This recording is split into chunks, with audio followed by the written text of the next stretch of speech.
Hey everyone, it's Evangeline here at etrailer. Today we have the Let's Go Aero VFR electric bike rack. This is going to be an extra heavy duty rack that has trays as well as an included ramp, and it's going to be great if you have those extra heavy bikes and you need to go long distances. Now, there are pros and cons to this rack, and we're going to talk about its different main features. But some really cool things to keep an eye out for this video is the ability to pull this entire system out, which gives you a lot more clearance on your vehicle. And something different compared to other Let's Go Aero racks is this also has the ability to fold up to be more compact and neat. While this does have a lot of weight capacity as well as versatility with different types of bikes, there are some trade-offs as well. The first is that this is a very heavy rack. So I don't really imagine one would want to take this off and put this back on several times throughout the year. The next thing is that this is also has a lot of touch points and levers and straps that you're going to have to play around with. So it does take a little bit of a learning curve or some time to get used to the rack and figure out what works best for your bikes. But if you're the type of person that's going to leave this rack on for your vehicle and you're really only carrying 2 bikes and you want something that gives you a lot of capacity and really sturdy fit, well, let's continue on with this video and see how it does all that. This has a weight capacity of 80 pounds per bike and the rack weighs 85 pounds. So if you have this thing fully loaded, that's going to be a lot of weight that not only are you maneuvering around, but it's also weighing down on your hitch. The good thing is it really is designed to handle that weight because this rack uses the same twin tube design that you'll see on its heavy duty cargo boxes and the V-Lectric Bike Rack. To utilize that twin tube slide out feature, we're first going to start with the bolt that's holding everything in. On the end of your twin tube, you're going to have this bolt with a lock. This is going to be almost exactly the same as the bolt that you're going to have on your hitch.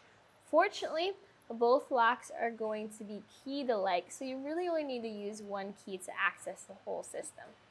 But once that bolt is off, you're then able to slide the twin tubes out, and this actually has a preset maximum length that you can set when you install your system, but sliding this out allows you to get a lot more clearance so that you can then lower your tailgate, open up your hatch, just have more space between your vehicle and your bike rack.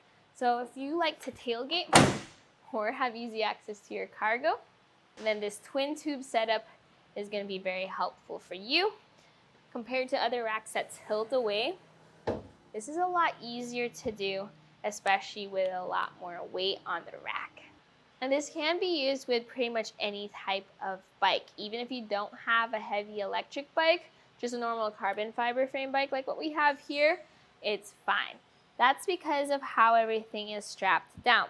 Compared to other Let's Go Aero things that have them hanging up by the wheels, this one actually has trays that most of the weight sits down on. The one over here to the side is a ramp, which we'll talk about later.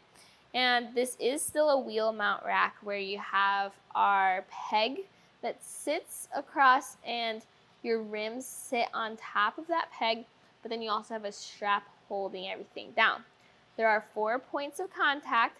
So 1 and 2 are going to be those front and rear wheel mount cradles, but 3 and 4 is going to be either a strap on the bottom of the wheel or over on the frame of the bike. Since 2 bikes share the masts in the middle, it's always a little tricky figuring out how to get both of them to fit. But if you're okay with taking the time to figure out where to put the pegs as well as where to put the bikes, then it should be pretty easy from that point onward. So here's how I do it.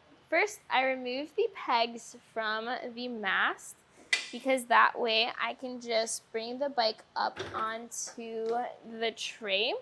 I have a rear peg on there so I don't lose my spot, but most people can just ramp their bike up.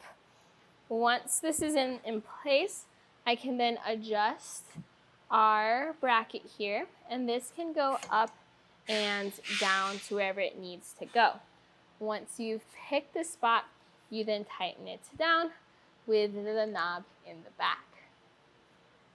You then attach your pegs by pulling up on the knob, pushing the peg through.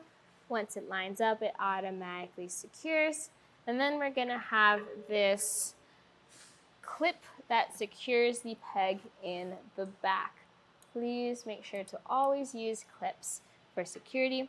And finally, your rubber strap is gonna go up and over your tire and then back into that peg. So while I lifted the bike up, if you need to ramp your heavier bikes up onto the rack, that's a very simple thing to do too.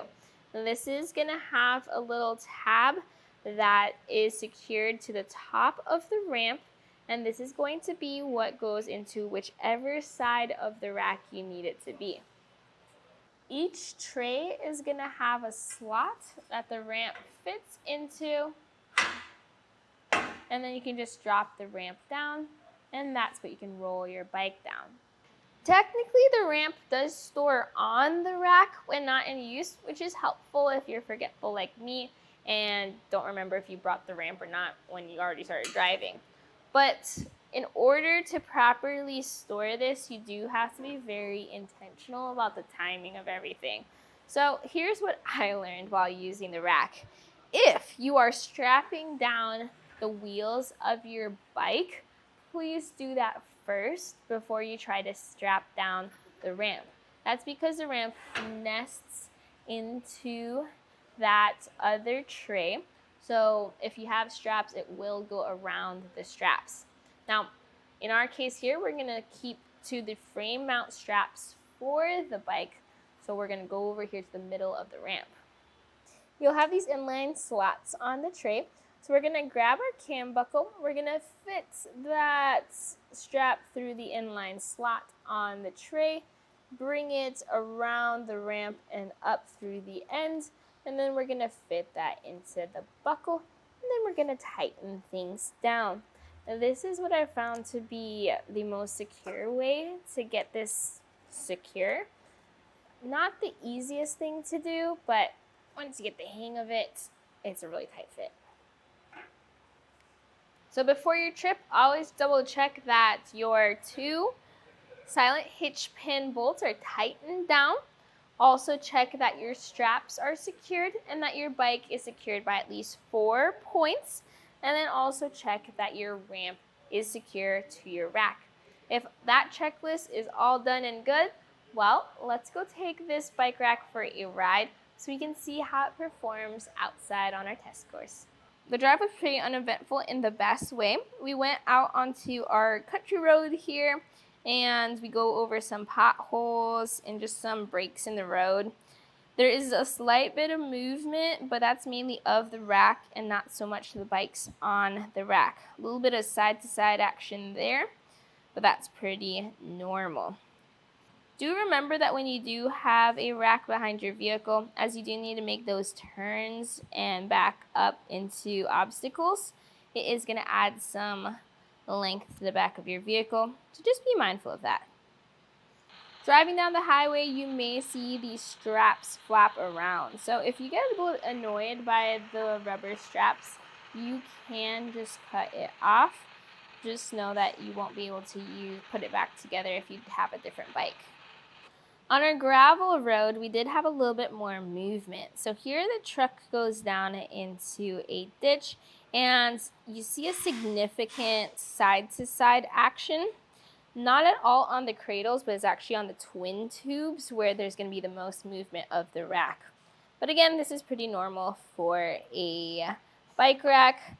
At no point did I feel like the bikes were going to come off. Even the vibration of the truck on the gravel road, this is the reason you need to take batteries off of your electric bike if possible. That extra vibration like that is usually not so healthy on battery life.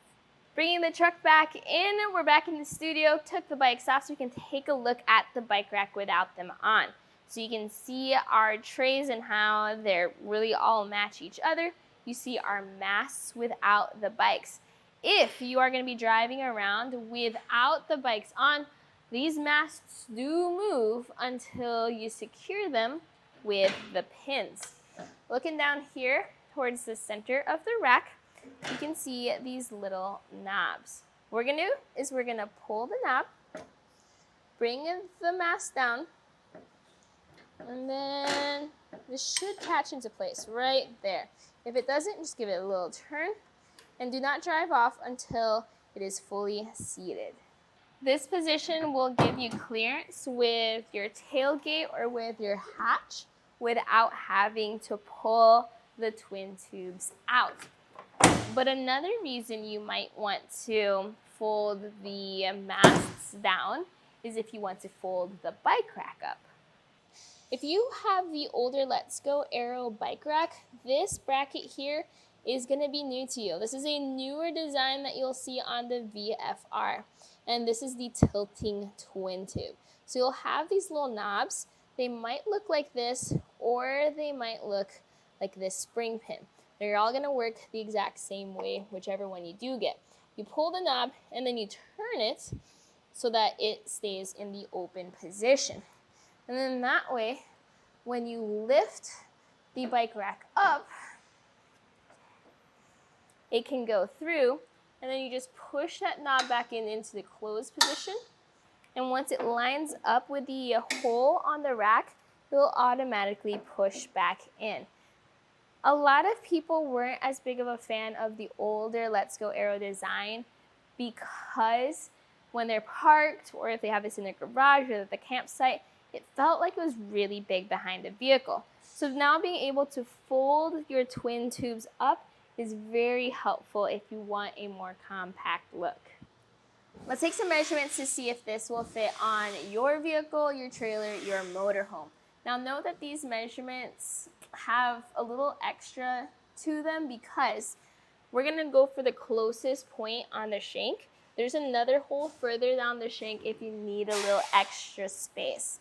So measuring from the center of the hitch pin hole to the furthest point on the rack in the folded up position, it's going to be about 12 3/4 inches, which is really compact. That's going to be awesome for those smaller garages or parking areas. The next measurement we're going to do is the measurement in the folded down position. So what I'm going to do is I'm going to turn our pins, bring this down, and secure it right back in. So taking a measurement for that, we're going to go from the center of the hitch pin hole to the end of the rack, and I measured it earlier at 41 inches. So big difference compared to when this is folded up. Another thing you're going to notice is that the bike rack sits higher up compared to the shank. This is going to give you a 4-inch rise. So for vehicles that sit a little bit closer to the ground, or if you need some extra ground clearance, this is going to be helpful for that. But it's also something to be mindful of if you do have a tailgate, or let's say a large spare tire behind your vehicle, you make sure that this extra rise does not interfere with those things. As awesome as this bike rack is with the trays and the included ramp and the high weight capacity, there are some things you do have to trade off. For example, it does take a good amount of time to get your bikes loaded onto this rack compared to other styles of bike racks. So something that I would compare is the Ceres MHS Duo. That's a 2-bike carrier, also very heavy, but that one has a much easier to use wheel mount system. It's at a similar price point as the Let's Go Aero VFR V-Lectric. The downside to the Ceres MHS Duo, though, is it does not have an included ramp. You do have to purchase one separately, which is an extra expense. Plus, if you need access to your cargo area, the only option on the Duo is to tilt that rack away. Compared to the VFR, which slides out a lot. I'm very impressed by all the clearance we get with the twin tooth system. Plus, in addition to being able to slide this out, you're also still able to fold it up to be a lot more compact, which is an impressive additional feature that the older Let's Go Aero racks do not have. So it really does depend on what you're planning on doing and what types of adventures you're going on. If you're okay with having a pretty hefty rack behind your vehicle or your motorhome or your fifth wheel, you're not planning on taking it off anytime soon, and you're not planning on using different bikes, you have your two favorite ones, and that's what you're using for your adventures, this is going to be a great option for you. If you're looking for something that might be easier to remove, might be a little bit more portable, then we do have other electric bike options available for you here on our website. So hopefully this video helped you out with seeing how this bike rack works, how you might use it, and hopefully my tips and tricks are helpful for you as well. This right here was a look at the Let's Go Aero V-Lectric VFR bike rack at etrailer.com. My name is Evangeline, and I hope you enjoy the journey.